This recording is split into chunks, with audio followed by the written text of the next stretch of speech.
et parler sur l'identité de l'Église. Durant tous ces mois, c'est le thème que nous allons partager durant tous ces mois. Dieu aidant, si nous allons le finir, gloire à Dieu. Dans le cas contraire, si personne y en a, nous allons peut-être demander une dérogation. Pourquoi pas voler 1 ou 2 semaines du mois de février, parce que nous avons des choses à dire par rapport à ce thème. Amen. Je disais que nous allons parler sur l'identité de l'Église. Et bien que la parole me soit donnée un peu tard, je ferai de mon mieux. Ou sinon, si aujourd'hui il n'y a pas de temps, pendant que je serai en train de parler, s'il y a quelque chose que tu n'as pas compris ou tu as besoin de plus d'amples explications, tu notes ça quelque part. Si aujourd'hui on n'a pas le temps de poser les questions, le mercredi prochain, nous allons commencer par les questions pour pouvoir continuer, parce que ça ne servirait à rien de parler si le peuple n'a pas compris. Et les derniers jours de cet enseignement, moi j'aurai une interrogation à donner. Et si jamais je ne suis pas satisfait par rapport à vos réponses, croyez-moi, je n'enseignerai plus. Amen. Donc c'est juste un test pour savoir si ce que nous disons, ça passe ou ça casse. Pour pouvoir encourager l'enseignant qui viendra après moi de se dire que le peuple a réellement soif d'apprendre la parole de Dieu. Et peut-être lui, il va continuer, mais je vous dis frère, si jamais à la fin de cet enseignement, à mon interrogation, je n'ai pas de réponse voulue, je n'enseignerai plus. Mais je crois que je suis devant un peuple déjà intelligent, un peuple qui aime Dieu, un peuple assoiffé de la parole de Dieu, un peuple à la hauteur de ce que Dieu attend de vous. Amen, amen. Voilà, je disais, nous allons parler de l'identité de l'Église. Et les frères Larousse m'ont aidé, nous avons travaillé en collaboration avec les frères Larousse, le Saint-Esprit aidant, pour pouvoir préparer ces messages. Et le frère Larousse nous explique, il dit, l'identité, c'est ce qui permet de distinguer une personne parmi tant d'autres. Alléluia. L'identité de quelqu'un, ça permet de nous distinguer. Parce que nous sommes tous ici, quelqu'un peut entrer ici, il appelle femme. Je crois que toutes les femmes vont se retourner. Quelqu'un peut entrer ici, s'il dit frère, tous les frères vont se retourner. Mais quand on appelle Sœur Amélie, c'est-à-dire parmi cette foule, on a distingué la personne à qui on a affaire. C'est-à-dire on a parlé de la Sœur Amélie. C'est ça l'identité. Donc ça permet de distinguer une personne parmi tant d'autres personnes. Dans un groupe, dans une société, dans une classe, dans une entreprise, l'identité, ça permet de distinguer quelqu'un parmi tant d'autres. Et ici, nous voulons parler de l'identité de l'Église. Et l'Église, en tant que personne morale, a aussi son identité. Parce qu'il y a beaucoup d'entités à travers le monde. Il y a beaucoup de personnes morales. Il y a beaucoup d'associations, il y a beaucoup de regroupements. Mais pour que l'Église soit distinguée de toutes ces petits groupes ou de toutes ces associations, l'Église doit avoir sa marque. L'Église doit avoir son identité pour qu'il soit distingué, pour qu'on reconnaisse que réellement, ça c'est une Église. Amen. Et on ne peut pas comprendre l'identité de l'Église si nous ne connaissons pas l'origine de l'Église.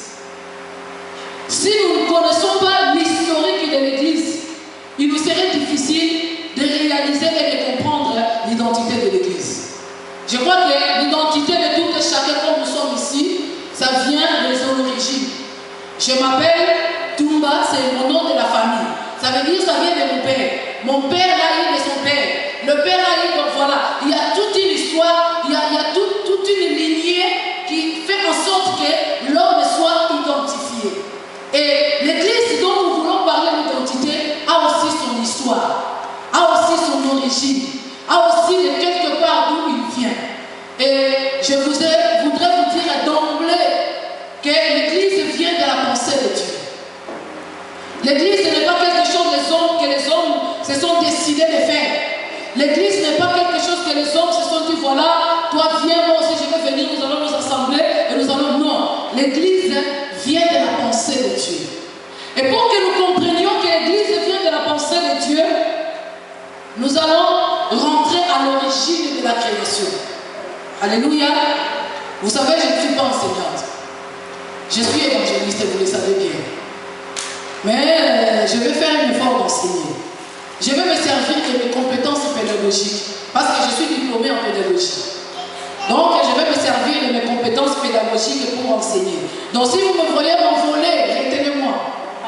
Alléluia. J'ai toujours tendance à m'envoler, mais retenez-moi parce qu'il faut que j'enseigne. Donc, le premier point, nous allons parler de l'histoire de l'Église ou l'historique de l'Église. Et dans ces premiers points, nous aurons trois grands points à traiter. Et le premier grand point, c'est la pensée de Dieu pour l'Église par rapport à la création. Puisque nous parlons de l'Église, nous voulons connaître la pensée de Dieu pour l'Église, mais par rapport à la création. Comme je venais de dire tout à l'heure que l'Église vient de la pensée de Dieu. Donc, nous disons de notre Dieu qu'il ne commence pas qu'il n'achève pas quelque chose avant de l'avoir commencé. Donc notre Dieu, si nous l'appelons le maître des œuvres achevées, parce que avant de commencer quelque chose, il a déjà achevé au préalable. Alléluia. C'est pour cela qu'il commence. Il donnera même un conseil. Il dit, quel est cet homme-là, s'il veut bâtir une maison, il ne s'asseyerait pas d'abord pour évaluer les défis. Un homme sage, un homme intelligent, avant de commencer à construire une maison, il a son terrain, il s'est dit, je vais construire une maison. Ça sera un pavillon, ça sera une immeuble à 2-3 étages. Mais la Bible dit, si cet homme-là est sage, il doit falloir qu'il évalue d'abord ses capacités, ses moyens, s'il peut arriver au bout de l'œuvre qu'il va commencer. Sinon, ce n'est pas la peine de commencer. Donc, cela vient de la pensée, de la connaissance de notre Dieu lui-même qui achève déjà avant de voir commencer. Et notre Dieu, au moment de la création, il avait déjà la pensée de l'Église. Alléluia. Et quand il a créé l'homme, nous allons lire dans le livre de Genèse. Genèse chapitre 2, versets 7 à 8. Nous allons un peu beaucoup lire, alors je vais demander que le lecteur soit un peu beaucoup et rapide dans la salle pour que nous puissions aller vite. Genèse chapitre 2, versets 7 à 8. Et celui qui trouve, il lit, nous n'avons pas un lecteur attitré, donc tout le monde participe. Je lis la parole du Seigneur. Amen. L'Éternel Dieu formant l'homme de la poussière de la terre, il souffla dans ses narines un souffle de vie et l'homme devint une âme vivante. Puis l'Éternel Dieu planta un jardin en Éden du côté de l'Orient et il y mit l'homme qu'il avait formé. Amen. Amen. La Bible dit, quand Dieu a créé l'homme, c'est de la poussière. Il a pris de la poussière, il a fabriqué, il a donné une forme à la poussière. Et ces statues, ces statuettes, ces boules de sable ou ces boules de poussière que Dieu a formées, c'était inerte. C'était là par terre, ça pouvait rester là d'éternité en éternité, ça n'allait pas vivre. Mais pour que ça devienne un être vivant, la Bible dit, Dieu souffla dans ses narines. C'est-à-dire, Dieu a pris une partie de lui, une portion de sa divinité qu'il a mis dans l'homme. Voilà pourquoi, avant même la création, il dit, faisons l'homme à notre image, selon notre ressemblance. Donc Dieu voulait que l'homme puisse le ressembler. C'est pour cela, après avoir fabriqué la terre, il prendra son souffle, c'est-à-dire la vie qui était en lui. Il mit une portion de cette vie-là dans cet être. Et alors, cet être devint un être vivant. Alléluia. C'est-à-dire, Dieu avait mis dans l'homme cette pensée de l'éternité, cet esprit de s'auto-identifier à Dieu. Donc, en réalité, l'homme devait, d'une manière ou d'une autre, se reconnaître dans la personne de Dieu. Et l'objet pour lequel Dieu a créé l'homme, c'était pour l'adorer. Or, pour adorer Dieu, il faut le reconnaître en tant que tel. Alléluia. Il faut reconnaître sa divinité pour pouvoir l'adorer. Et c'est pour cela que Dieu, cet être-là qui était inerte, il ne pouvait pas reconnaître la divinité si en lui, il n'habitait pas une partie de la divinité. Alléluia.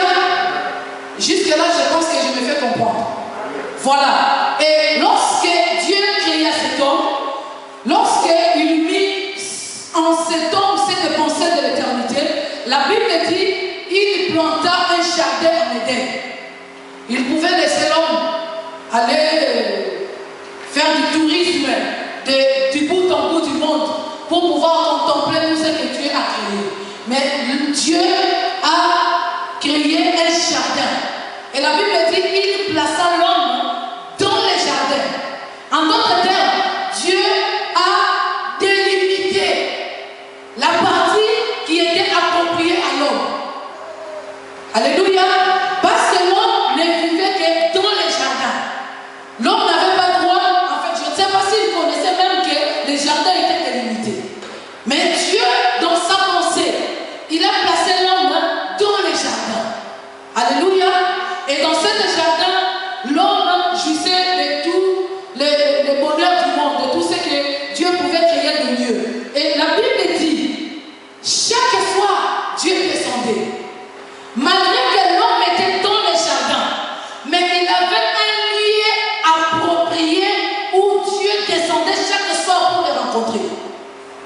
Dieu ne rencontrait pas Adam dans le jardin n'importe où.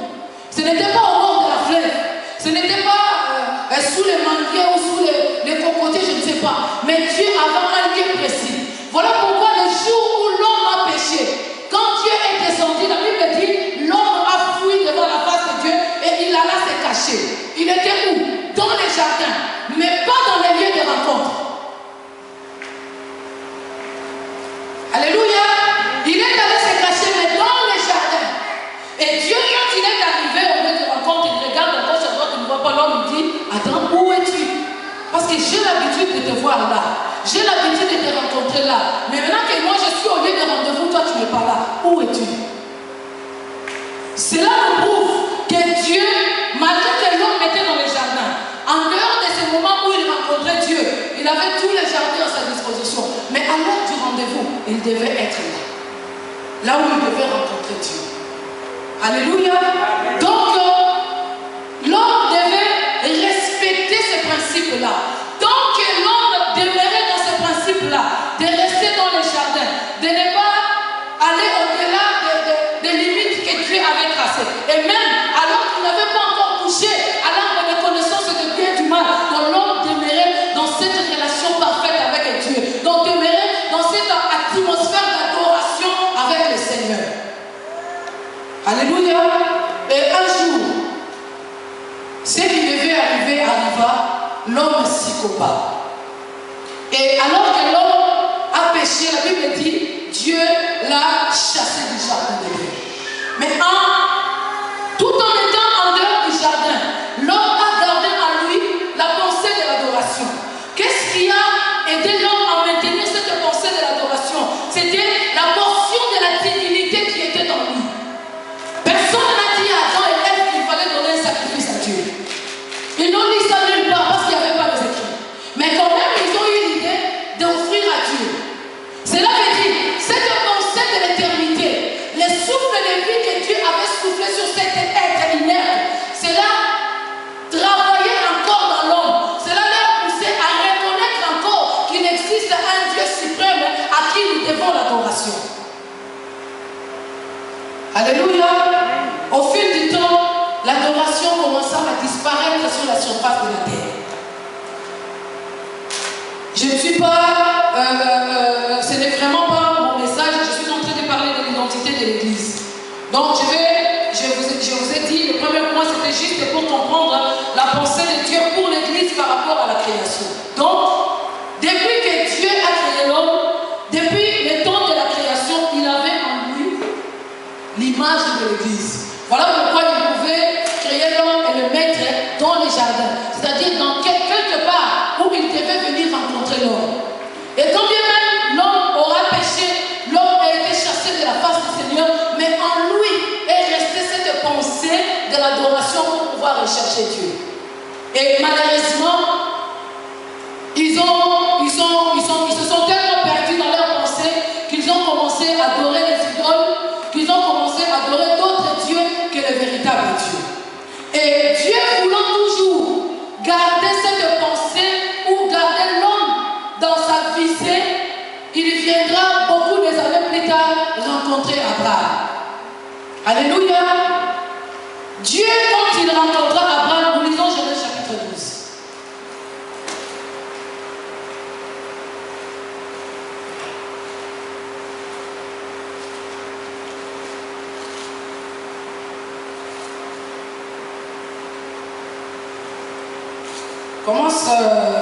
Nous pouvons commencer au commencement, donc verset 1.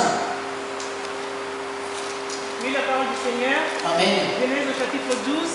L'Éternel dit à Abraham, va-t'en de ton pays, de ta patrie et de la maison de ton père, dans le pays que je te montrerai. Je ferai de toi une grande nation, je te bénirai, je rendrai ton nom grand et tu seras une source de bénédiction. Je bénirai ceux qui te béniront et je maudirai ceux qui te maudiront et toutes les familles de la terre seront bénies en toi. Je continue? Oui. Abraham partit comme l'Éternel le lui avait dit et Lot partit avec lui. Abraham était âgé de 75 ans lorsqu'il sortit de Charan. Abraham prit Sarai sa femme et Lot, fils de son frère, avec tous les biens qu'il possédait et les serviteurs qu'il avait acquis à Charan. Ils partirent pour aller dans le pays de Canaan et ils arrivèrent au pays de Canaan. Non, ma soeur, trop de lectures, nous n'avons pas le temps. Tu peux répéter juste le verset 3. Je bénirai ceux qui te béniront et je maudirai ceux qui te maudiront et toutes les familles de la terre seront bénies en toi. Amen.